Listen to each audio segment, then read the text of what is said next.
Hi there everyone, it's the Governor Gamertag here, and today I wanted to do a little bit of a more personal, off-the-cuff kind of commentary. The gameplay in the background is sort of generic, so if you're not so interested in the topic, you can sit and enjoy that. Now, what I wanted to talk to you about today is being open in the face of criticism. Now, today specifically marked the end of my 6-month-long third-year design project. I'm an undergraduate engineer, and as part of my engineering degree, we had to work in a team to come up with a concept for a unique vehicle, and then go through and completely design it.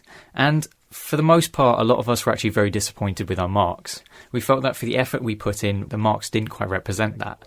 But today we had a final meeting with the project tutors who've been there to advise us if our decision making wasn't ideal, and to also give us feedback on the work we were producing. And for the most part, the group was quite disappointed and a bit despondent. A lot of us felt that some of the comments in the report actually weren't quite fair because they would critique us for systems that we weren't responsible for, and that we'd been marked down for other people doing less than satisfactory work. But the lesson that I feel that most of the group wasn't able to digest at this point, because we are still slightly disappointed with our marks, is that we weren't working as a team. And that was the main problem in this project. We weren't a team, we were a group of individuals working together. Once we'd all divided our responsibilities, we then worked specifically on that. I may be speaking only for myself, but I feel for the most part, a lot of us didn't really understand each other's systems or what their decision making was. We very rarely challenged what each other was doing, and so we just sort of went on, did our own things, and only communicated when we had to put it all together. And that's why it ultimately didn't work. And the impression I got from the meeting was that some of my teammates had become a little bit too focused on the marks and what the marks mean, because I do understand that. I am too guilty of this, is that as a student, you're trying to get a degree, you want to get the best degree possible, so you look at the grade boundary, 70 for a first, 55 for a 2-1, you're looking for those numbers to try and quantify, have you been successful in this project?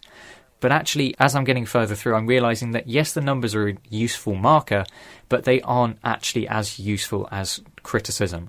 And that's what we got on this project. We were told very clearly that we clearly hadn't been working as an effective team, and that our communication really wasn't good, and it's why our solution failed. But even though I've been disappointed with my marks, I'm actually grateful for the experience I've gained in this project. Because yes, this project is actually worth quite a bit of my degree, and getting a low mark may well have prevented me getting a first overall. But the long-term gain is that I now know what I did wrong and what we as a team did wrong in this project. How, when I go into industry, I can change my mindset going into projects to make sure I work better in a team. But personally, I would much rather lose marks now and maybe get a worse result on my degree, but be a better engineer overall. Right now, if I make mistakes, I can get help. I can get feedback from people who have worked in industry and know what in that environment can be like. I'm not working with my job on the line. I'm not learning this with the potential of losing my job if I do it badly. That's the benefit of doing it here and now. Yes, I might get a worse degree, but it's going to benefit me so much having this experience when I actually do go into industry. The experience and knowledge I've gained from getting a bad mark in this project has been more valuable than any of the high marks I've had so far, because I can actually self-reflect and improve myself for the next group project that I do, which will actually be in industry, and it's going to be a very valuable bit of experience to have gained. And I realise also when looking back, this is a skill and mindset I really wish I'd learned earlier. When I was a teenager, I've been playing video games for many years, and in my mid-teens, I started creating YouTube videos. Back at that time, I was playing all first-person shooters, and I was getting very angry at them. In fact, for the longest time, ever since I've been playing games, I used to get very, very angry at them. And my dad would quite often call me out on this and try and point out that I clearly wasn't enjoying it if I was getting this angry, but as an arrogant teenager, I didn't listen. I didn't want to listen, and I didn't see the bigger lesson there, which was that a lot of what I was saying is things that should not be said, and I'm not going to want to hear being said as an adult, and that is absolutely true. I've been going back recently and re-watching some of my first YouTube videos on this channel, and I've been having to delete quite a lot of them because I do not want them on the internet anymore for the basis that I use certain terminologies and slang that are just not acceptable to be used. And as a result, I'm now having to spend time going back and reviewing those to make sure that they are no longer on my channel. And if I'd taken the time to self-reflect, I could have learnt that a lot quicker and saved myself a lot of time now.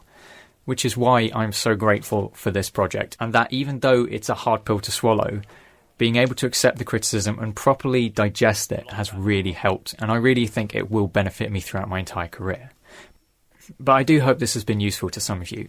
I really wanted to talk about this just because it's fresh on my mind, and also it is not easy to do. Self-reflection is a very hard pill to swallow, but I really do personally believe that it is one of the best ways to improve yourself and keep pushing forwards. But I do hope you've enjoyed this video. This has been the guy from the Gamertag, and I'll see you on another video.